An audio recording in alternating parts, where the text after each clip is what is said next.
사도신경 하심으로 오늘 새벽기도회 시작하겠습니다. 나는 전능하신 아버지 하나님 천지의 창조주를 믿습니다. 나는 그의 유일하신 아들 우리 주 예수 그리스도를 믿습니다.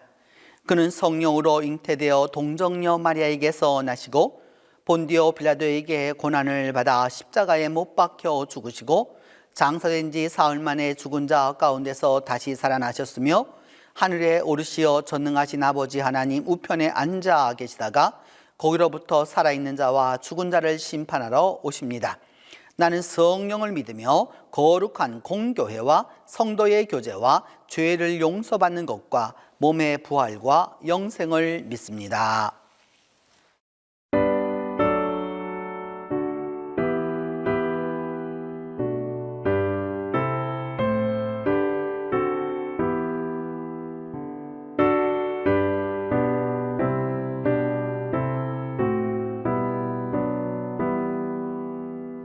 오구하소서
오늘 이 새벽에 주신 하나님의 말씀은 누가복음 1장 26절에서 38절입니다.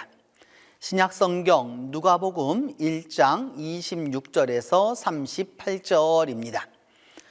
6째 달에 천사 가브리엘이 하나님의 보내심을 받아 갈릴리 나사렛이란 동네에 가서 다윗의 자손 요셉이라 하는 사람과 약혼한 처녀에게 이르니 그 처녀의 이름은 마리아라.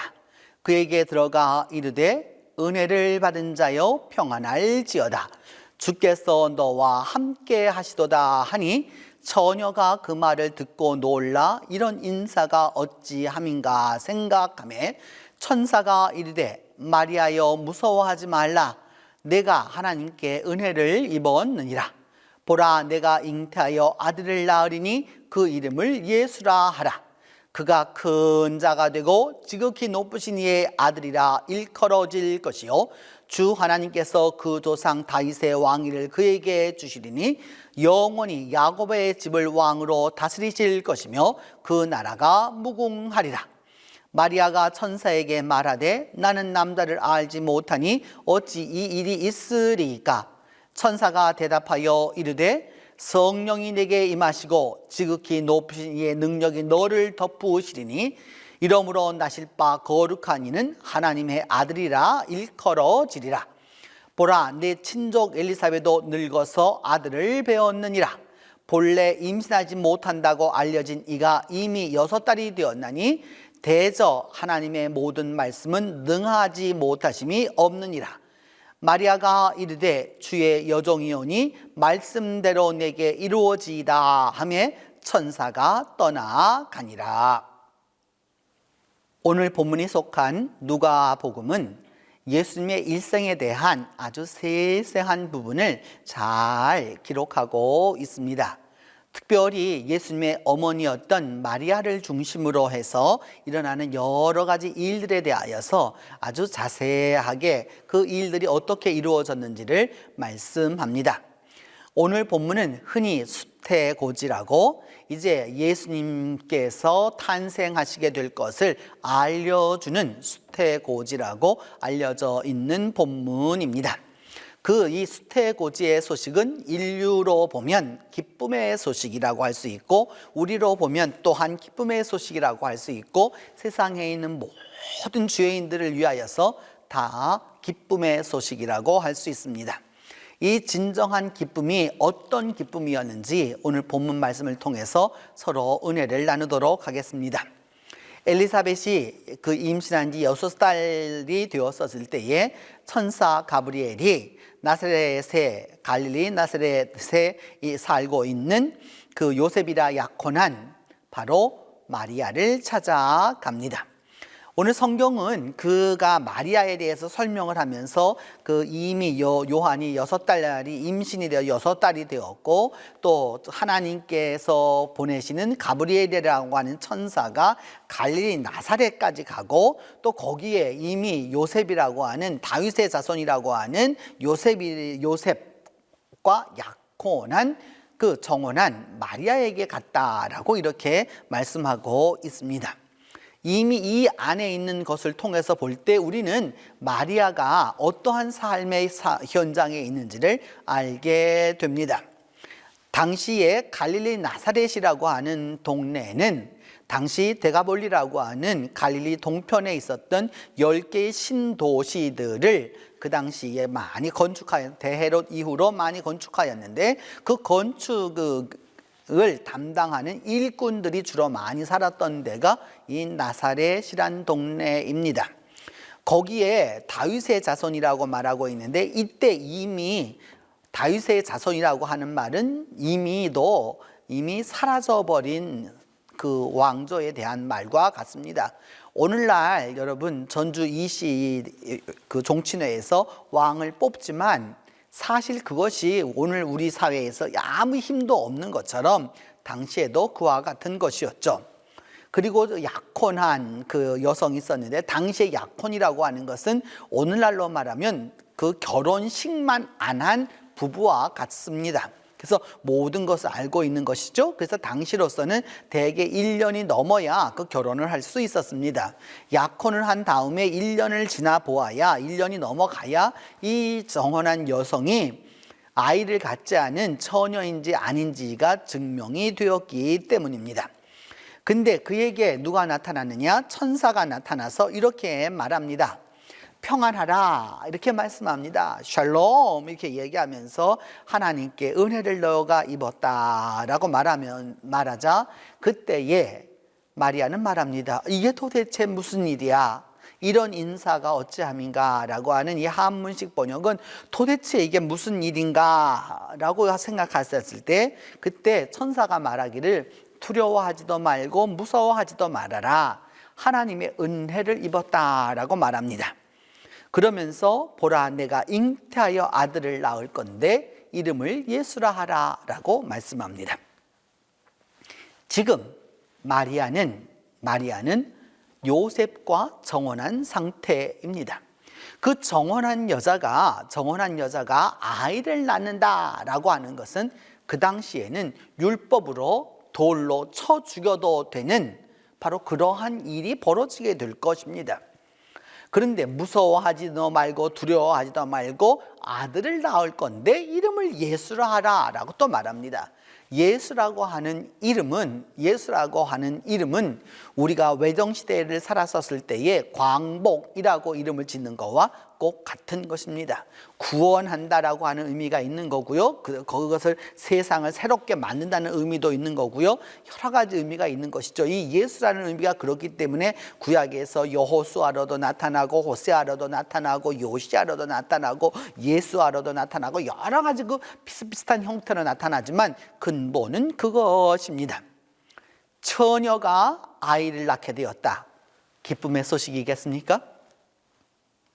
이제 약혼자가 분명히 있는데 그 분명한 약혼자가 있음에도 불구하고 그의 아이가 아닌 누군가의 아이를 낳게 되었다. 기쁨의 소식입니까? 그러면서 천사는 말하기를 내가 아들을 낳게 되면 그는 아주 위대한 자가 될 거라라고 말하는데 위대한 자라고 하니 큰 자라고 하는 말은 왕이 될 거라라고 하는 말씀입니다. 왕이 된다. 지금 생각해 보면 여러분 그냥 기쁜 일이지 라고 생각할 수 있지만 이 당시 이미 다윗 왕조는 이미 멸망했고 그의 그 흔적을 찾아볼 수 없는 멸망한 왕조였는데 거기에 로마가 지배하고 있고 헤롯이 지배하고 있고 이런 여러 가지로 정치적으로 어려운 시대를 살아가고 있는 이때에 왕이 된다? 기쁨의 소식이겠습니까?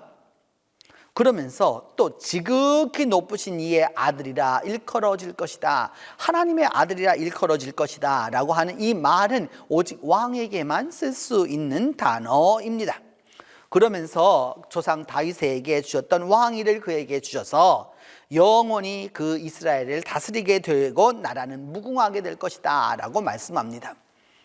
이미 망해버린 왕조, 더 이상 그것을 찾아볼 수 없었습니다. 이 당시에 마리아가 이 말씀을 들었을 당시에는 마카비 왕조도 거의 다 내려서 이렇게 망해가는 것이었기 때문에 실질적으로 이스라엘에서 다윗 왕조를 구한다고 하는 것은 사실은 거의 있을 수 없는 일이었습니다. 그런데 거기에서 그 왕조가 다시 일어나게 될 것이다 라고 이렇게 말을 해주는 것이죠. 허황한 것입니다. 인간적으로 보면. 그리고 정말 황당한 일이라고 할 수 있습니다. 그런데 이 일에 대하여서 천사에게 마리아는 답변합니다. 나는 남자와 관계를 하지 않았고 남자를 알지 못하는데 어떻게 제가 아이를 낳겠습니까? 라고 말하자 천사가 즉각 얘기를 합니다. 성령이 내게 임하셔서 지극히 높으신 분 하나님의 능력이 너를 덮으셔서 바로 그 나실 바 아이를 낳게 될 건데 하나님의 아들로 일컬음을 얻게 될 거다라고 말하면서 엘리사벳도 아이를 낳지 못한다. 이미 끝났다라고 말하지 않았느냐. 그런데 임신해서 이미 6달이 되었다라고 말하면서 하나님의 모든 말씀은 능하지 못하심이 없다라고 천사는 이야기합니다. 맞습니다. 틀린 말이 아닙니다. 천사가 전해주는 부분에 있어서는 이런 기쁨의 소식이 있을 수가 없습니다. 성령으로 잉태될 거고 하나님의 능력이 임해서서 무엇을 얻게 될 것이냐? 아들을 얻게 될 거고 그 아들은 하나님의 아들이 될 거라고 하는 기쁨의 소식임에 틀림이 없습니다. 그래서 그 증거로 말하기를 엘리사벳도 이미 6개월이나 되었다라고 이야기하게 되는 거죠. 사실 우리가 본문을 읽지 않았지만 이 본문 다음에는 이제 드디어 마리아가 드디어 이 엘리사벳을 찾아가는 이야기도 우리는 그 성경을 통해서 알고 있습니다. 이런 일이 일어나면서 하나님에게는 능치 못하심이 없다라고 하는 이런 강한 그런 복음을 전해 줍니다. 그러나 이 음성대로 이 말씀 그대로 이것을 다 받아들이게 되었을 때에 인간적으로 마리아는 돌에 맞아 죽어야 하는 율법을 어기는 자가 됩니다. 그리고 요셉에게는 무엇이라고 말할 것입니까? 사람들에게는 무엇이라고 말할 것입니까? 천사를 보았다, 천사가 내게 말해 주었다, 이렇게 말하게 되었을 때 사람들이 그것을 어떻게 받아들일 것입니까? 그런데 오늘 본문은 이렇게 말합니다. 주의 여종이오니 말씀대로 내게 이루어지이다, 말씀대로 내게 이루어지이다 라고 하는 이 말씀, 이것을 일컬어서 신학자들은 마리아 복음이라고 말합니다. 말씀대로 이루어지이다. 내 뜻이 어떻게 되든지, 내 형편이 어떻게 되든지, 나에게 어떤 문제가 일어나게 되는지 몰라도 하나님의 뜻이라면, 하나님의 뜻을 이루게 된다면, 그리고 그 하나님의 뜻을 이루게 되어서 나를 사용하신다면 그것이 그대로 내게 이루어져도 된다라고 고백하는 것이죠. 여러분, 신앙을 위해서 여러분이 갖고 있는 모든 사회적인 지위를 포기할 수 있습니까? 믿음을 위해서 내가 갖고 있는 나의 명예, 나의 자존심, 그리고 나의 여러 가지 사회적인 여러 가지 그러한 그 지위를 다 포기할 수 있습니까? 쉽지 않지 않습니까? 근데 오늘 마리아는 말합니다. 그대로 이루어지기를 바란다. 여기에 바로 진정한 기쁨이 있는 것이죠. 내게 있는 모든 것이 망가져 버리고, 내게 있는 것이 모두 다 흩어져 버리고, 내게 있는 것이 다 이것이 이렇게 될지라도 하나님의 뜻이라면 받아들이겠다라고 하는 데에 진정한 기쁨이 있는 것입니다. 유대인들에게는 이런 말이 있습니다. 세상에 웃을 수 있는 민족은 한 민족뿐이 없다. 그 민족은 바로 유대의 민족이다 라고 말합니다. 왜? 세상에서 유대 민족만큼 고난과 고통과 아픔과 슬픔과 눈물을 흘려본 민족이 유대 민족만한 민족은 없기 때문이다 라고 이야기합니다. 그래서 그들은 진정으로 웃을 수 있다 라고 말하고 있는 것이죠. 기쁨이라고 하는 거, 잘 되기 때문에 기뻐하는 거, 합격했기 때문에 기뻐하는 거, 승진했기 때문에 기뻐하는 거, 자녀를 얻었기 때문에 기뻐하는 거, 질병에서 나았기 때문에 기뻐하는 거, 기뻐하는 것일 수 있을 수 있습니다. 근데 정말 참된 기쁨이라고 하는 것은 무엇이냐? 내 모든 것이 다 무너져도, 내 모든 것이 다 회파되어도 하나님의 뜻이라면 그것이 내게 이루어질 수 있을 때 그것이 진정한 기쁨이라고 하는 사실인 것이죠. 진정한 기쁨은 바로 거기에 있는 것이죠.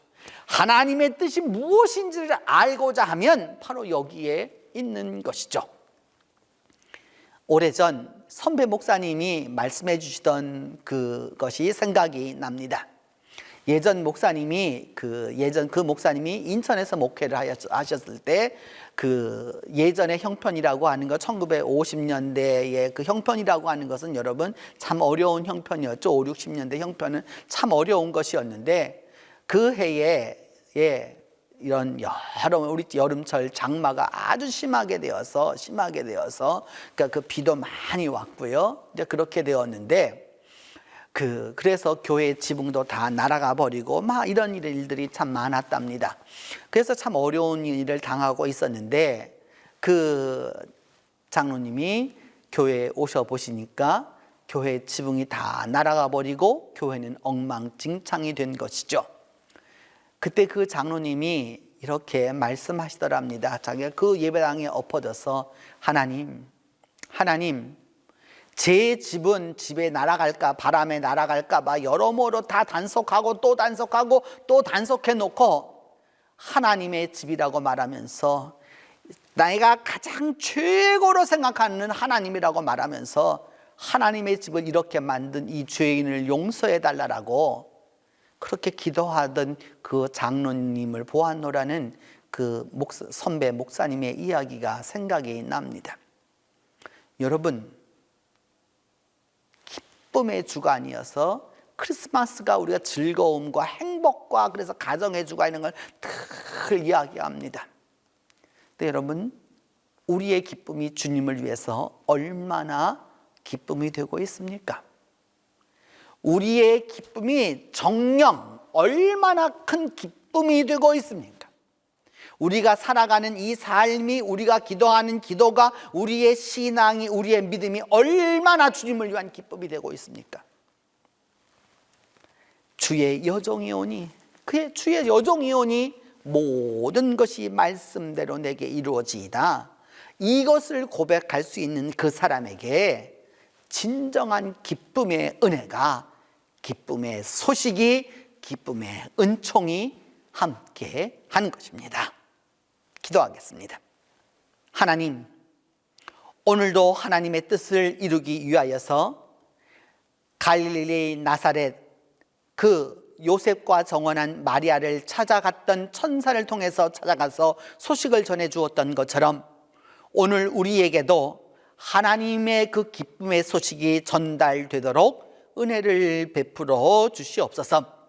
또한 이 소식이 하나님을 위한 기쁨이요, 하나님의 기쁨이요, 우리 모두를 위한 기쁨이요, 온 세상을 위한 기쁨이라면 나에게 그것이 고난이 될지라도, 내게 무슨 일이 일어날지라도 말씀대로 내게 이루어지기를 바랬던 마리아처럼 주님 앞에 이 모든 것이 이루어지기를 기도하는 우리 모두가 될 수 있도록 하나님 은혜를 베풀어 주시옵소서. 그저 단순한 성탄이 오기 때문에 거기에서 오는 기쁨과 또 성탄이라고 하는 즐거움의 소식으로 그냥 그것으로 기뻐하는 것이 아니라 하나님의 뜻을 이루어가는, 하나님의 말씀을 이루어가는, 그래서 그것을 통하여서 하나님의 능력을 체험하게 하는, 그것이 내게 이루어짐으로 말미암아 하나님의 뜻을 이루어가는 기쁨을 얻을 수 있도록 주께서 함께해 주시옵소서. 오늘도 우리의 성도들이 살아가는 동안에 내게 일어나는 많은 일들을 통하여서 그 사건 하나하나를 통하여서 하나님의 능력과 하나님의 그 놀라운 소식을 통하여서 진정하게 그것이 내게 이루어짐으로 말미암아 하나님의 기쁨을 얻을 수 있도록 주께서 함께해 주시옵소서. 주님께서 가르쳐주신 기도를 다 함께함으로 오늘 새벽기도회 마치도록 하겠습니다. 하늘에 계신 우리 아버지, 아버지의 이름을 거룩하게 하시며 아버지의 나라가 오게 하시며 아버지의 뜻이 하늘에서와 같이 땅에서도 이루어지게 하소서. 오늘 우리에게 일용할 양식을 주시고 우리가 우리에게 잘못한 사람을 용서하여 준 것 같이 우리 죄를 용서하여 주시고 우리를 시험에 빠지지 않게 하시고 악에서 구하소서. 나라와 권능과 영광이 영원히 아버지의 것입니다.